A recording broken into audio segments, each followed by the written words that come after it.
My name is Daniel, and until a few months ago, I thought I knew my son better than anyone in this world.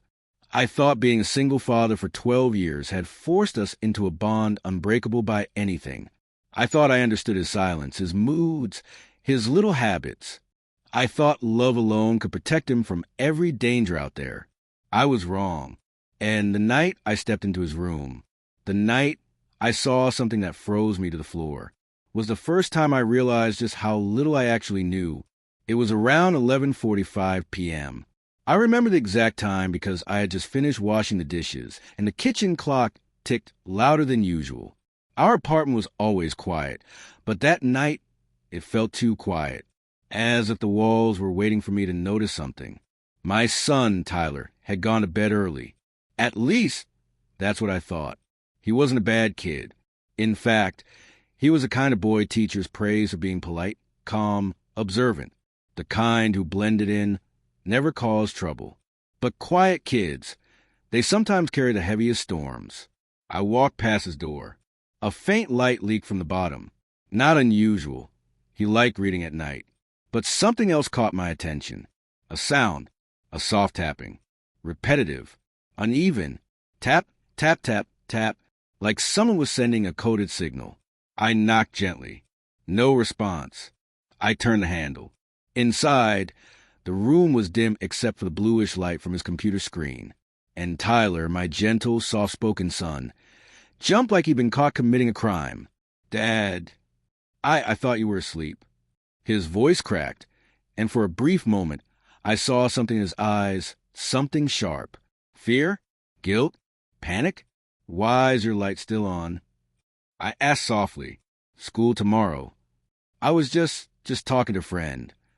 But his hand moved too quickly to close a window on his screen. Something inside me shifted. A father always knows. Tyler, I said, move aside. And then I saw it.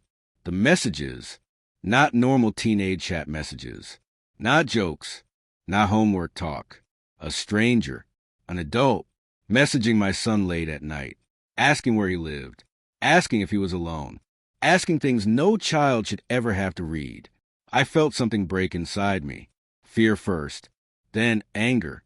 Then a cold, shaking panic that rose through my chest so violently that I had to hold on to his desk to steady myself. I didn't shout.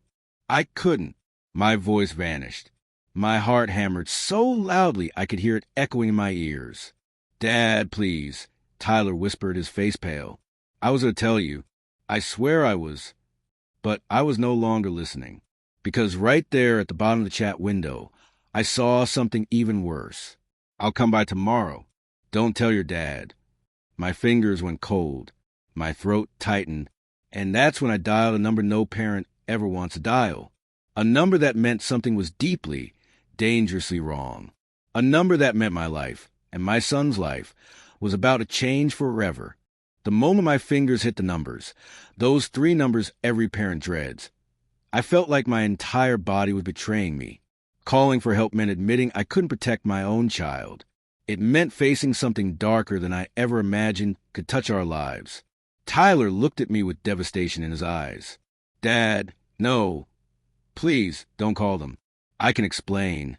But I had already pressed the final digit. And as the phone rang, time slowed down. 4 rings. 5. Emergency services. What's your emergency? My mouth felt numb. This is Daniel Carter. I think someone has been contacting my son. Someone older. Someone dangerous.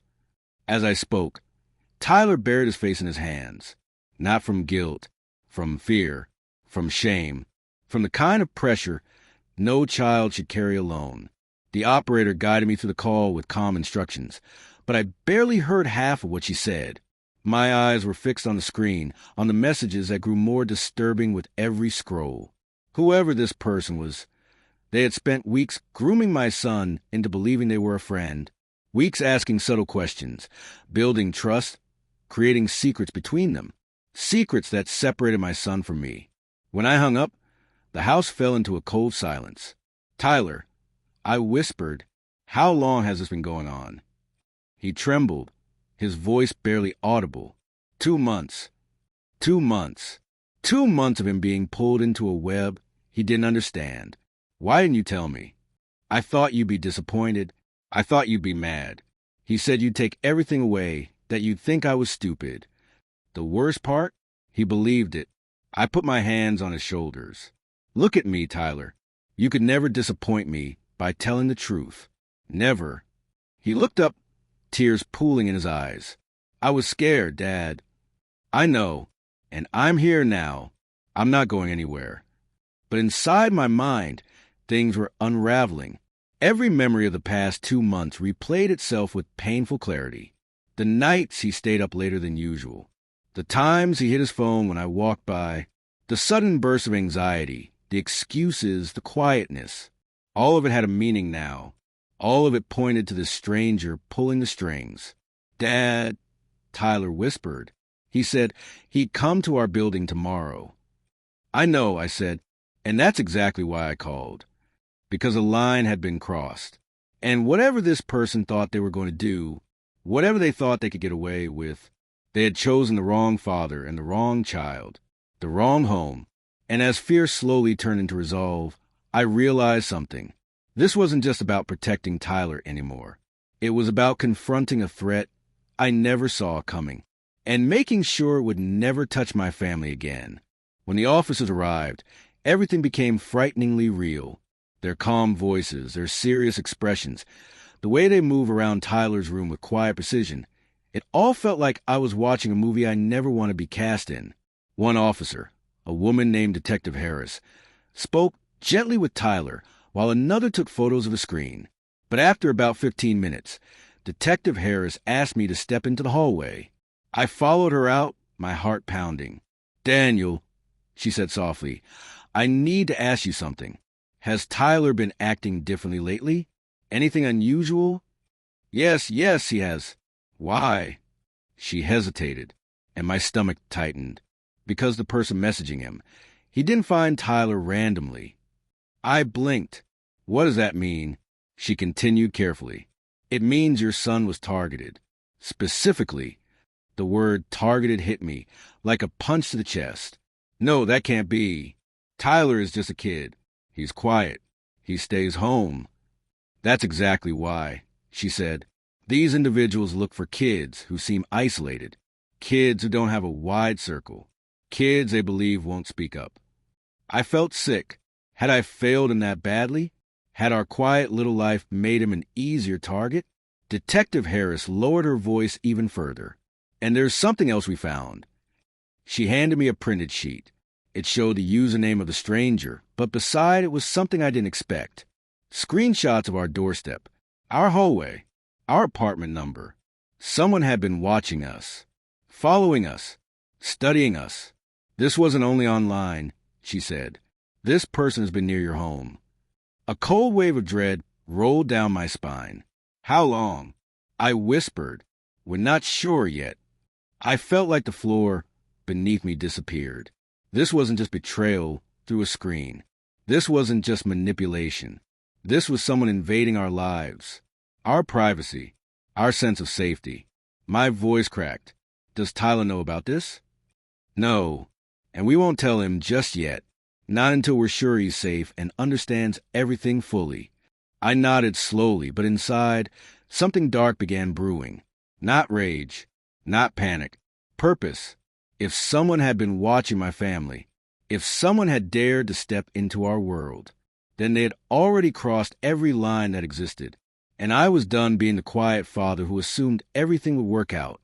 Something inside me shifted that night. I was no longer just Daniel the single dad. I was Daniel, the father preparing to defend his son from someone who thought they could hide in the shadows. They wanted secrecy, but now they were about to be exposed. The following morning was one of the hardest of my life. Tyler barely spoke during breakfast. His eyes were swollen from crying, and he kept glancing at the window as if expecting someone to appear. I tried to keep things normal, but the truth was, nothing about our lives was normal anymore. After the officers left the night before, Tyler told me something that nearly broke me. Dad, he made me promise not to tell you. He said if I did, it would make things worse for you. That one sentence cut deeper than anything else, because it meant the stranger, this intruder, had used me as the weapon to control my son. He said, you'd hate me if you knew. My chest tightened so hard I had to sit down. Tyler, why would you ever believe that? I don't know, he whispered. He said parents don't understand kids like me. That you'd think I was weak. Weak. The irony burned through me. My son wasn't weak. He was brave. He had faced something terrifying all alone because he thought he was protecting me. I reached across the table and held his shaking hands. You are not weak, and I will never hate you. I need you to hear that every day from now on. He nodded, but I could tell he didn't fully believe it yet. Trauma doesn't vanish overnight. Around noon, Detective Harris called again. Daniel, we traced some of the activity. This individual has been communicating with several minors in the area. We think he's part of a larger operation. I inhaled sharply. A larger what? For now, we're treating it as a specialized case. But I need you to understand something. He's persistent, and he doesn't give up easily. My fingers tighten around the phone. What does that mean for my son? It means we need you to stay alert. And it also means... She paused. Tyler might not be the only one he tried to reach through your family. I froze. My family? Who else? Your ex-wife, perhaps? Anyone connected to Tyler. My ex-wife, Melissa, had left when Tyler was 4. She wasn't involved in his life at all. But the idea that this stranger might have been trying to access our entire family, it made my skin crawl. When I hung up, the room felt smaller, hotter. The betrayal wasn't just digital. It was personal. Someone had made my son feel alone. Someone had used our bond to manipulate him. Someone had made him believe he couldn't come to me, his own father.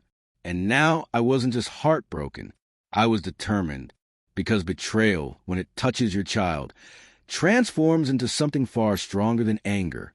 It becomes a vow. And I silently made one that day. Whoever did this would not get away untouched.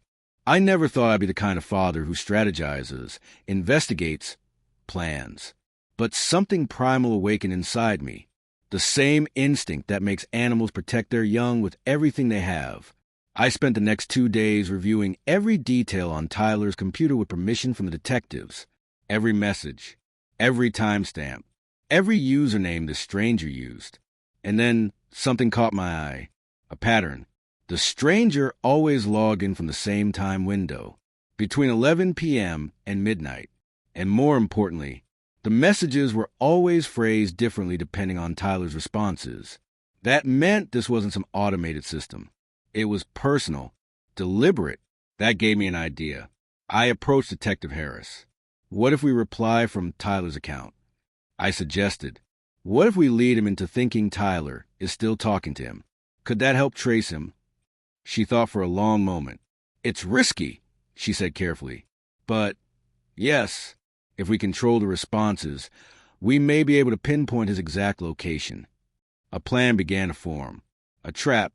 That evening, after making sure Tyler was safe and asleep, I sat at his desk, opened the chat window, and typed, Are you still coming tomorrow? I waited. 2 minutes. 3. I nearly gave up. Then, of course. I told you I would. You didn't get scared, did you? The message made my stomach twist. I typed carefully, mimicking the tone of a nervous child. No, I just want to know what time.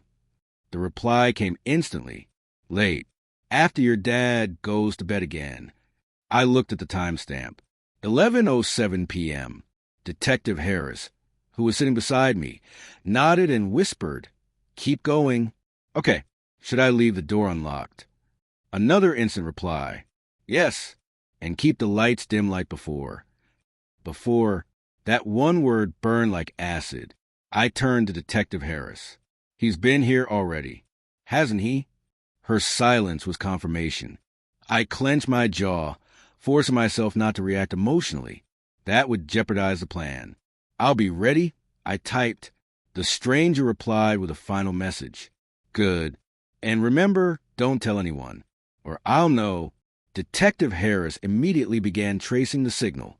I sat there, trembling, not from fear anymore, but from anticipation. We had him. Or, at least, we were close. For the first time, I felt like I had some control again. For the first time, this threat wasn't a shadow. It was a person we were dragging into the light. The revenge wasn't about hurting him. It was about stopping him. Stopping him from reaching my son. Stopping him from reaching any child. Stopping him from ever thinking he could hide behind a screen again. And the moment Detective Harris said, "We've got movement," I knew this wasn't just a plan anymore. It was a countdown. The trap was set. The detectives were stationed in unmarked cars around the building. I stayed inside with Tyler, who had finally fallen asleep after hours of fear and exhaustion. But I couldn't sleep, not even for a second. My entire body was on high alert. Every sound in the hallway made my heart jump. At 11:23 p.m., I received a text from Detective Harris. "He's nearby. Stay inside. Do not open the door." I quietly walked to the living room, every muscle tight with tension. The air felt heavy, like the calm before a thunderstorm. And then, a soft click in the hallway. Footsteps. Slow. Deliberate. My breathing stopped. Someone was standing right outside our door. I stepped backward toward Tyler's room, my hand shaking. Not from fear. From the unbearable weight of knowing what almost happened to my son, and what could have happened if I hadn't walked in that night. Then, the doorknob turned. Very slowly, as if someone expected it to open. They thought Tyler had followed the instructions. They thought the door would be unlocked. But it wasn't. Not tonight. Not ever again. Then came a whisper through the crack of the door. "Tyler? You awake?" I felt something inside me snap. Anger, fear, love, everything collided. But before I could say anything, the hallway exploded with voices. Police. Step away from the door. Hands where we can see them. Heavy footsteps. A struggle. A thud against the wall. Then silence. And then Detective Harris knocked gently. "It's safe now, Daniel." My knees nearly buckled with relief. When I opened the door, officers were leading away a man wearing a hooded jacket. His face was pale, his eyes darting everywhere except at me. He had no idea how close he came to destroying a child's life. Harris placed a reassuring hand on my shoulder. "You did the right thing. Your quick action helped us stop someone who's been hurting families for a long time." I swallowed hard. "Is it over?" "It's over for him," she said. "But healing for Tyler, that will take time." I nodded, because deep down I already knew that. That night, I walked into Tyler's room again. This time, he was sleeping peacefully. I sat beside him, brushed his hair gently, and whispered, "You're safe now. I promise." But even as I said it, I knew the truth. Safety wasn't something I could guarantee forever. But being here, being alert, being present, that was something I would never fail at again. The days following the arrest were a strange mix of relief and emotional exhaustion. Tyler clung to me more than usual, and for the first time in years, he didn't close his bedroom door, not even once. He asked questions, hundreds of them. "Dad, what if he gets out? Am I in trouble? Was it my fault? Did I do something wrong?" Each question felt like a blade to the heart. "No, son," I told him every time. "You didn't do anything wrong. You were manipulated, and that's not your fault." We went to therapy together. He learned about online safety. I learned about the signs I missed. There were nights when Tyler woke up screaming. Nights when he apologized to me for things he never should have felt guilty about. Nights when I sat beside his bed until sunrise, watching him sleep, making sure no shadow could ever reach him again. But slowly, the heaviness began to lift. One evening, maybe 3 weeks later, Tyler sat next to me on the couch. "Dad." "Yes." "I'm not scared anymore." I swallowed the lump in my throat. "That's good, buddy. I'm proud of you." He rested his head on my arm. "Thank you for saving me." I didn't cry often, but that night I did, because it wasn't just about saving him. It was about earning his trust back, about showing him that no matter how quiet or distant he felt, he would never have to face the darkness alone again. And slowly, Our home returned to being a place of warmth instead of fear. Harris kept in touch occasionally. "The man we caught has been charged," she told me one afternoon. "Your cooperation helped us identify his entire network. You potentially saved dozens of children." Dozens. I felt a wave of emotion crash through me. All of this pain, all of this fear, all of the sleepless nights. They had led to something bigger than just our family. But for me, the victory was simple. Tyler was safe. Our bond, though shaken, was stronger than before. And as the days passed, I realized something. Revenge wasn't always about getting even. Sometimes it was about preventing evil from reaching anyone else. Stopping someone who thought they could invade your world. And proving them wrong in the most powerful way possible, by rebuilding what they tried to destroy. I never wanted this to be part of my story. No parent does. But life doesn't always warn you when the storm is coming. Sometimes it arrives quietly, through a glowing screen in your child's room. Sometimes it hides behind friendly words and fake promises. Sometimes it slips into your home, disguised as kindness. But the biggest lesson I learned, the one I want every parent, every guardian, every person listening to my story to understand, is this: silence is where danger grows. My son didn't hide the truth because he didn't love me. He hid it because someone convinced him that fear was stronger than family. And that realization changed everything. Now, I pay attention to the small things. The late night lights under the door, the sudden mood shifts, the hesitation before answering a simple question. Children don't always speak about their fears. So we, as parents, must learn to listen to the things they don't say. If I hadn't walked into Tyler's room that night, if I hadn't trusted my instincts, if I had ignored the quiet tapping sound, I don't know what would have happened. And that thought will stay with me forever. But another thought stays with me too. I acted. I protected him. And together, we faced the darkness and came out stronger. My name is Daniel. I'm not a perfect father, but I am a present one. And if my story helps even one parent look a little closer, ask one extra question, notice one silent cry for help, then maybe this pain had a purpose. Because at the end of all of this, here's the truth. The safest place a child can be is not behind a locked door, but inside a home where they know they can always speak. And that is the lesson this story leaves behind.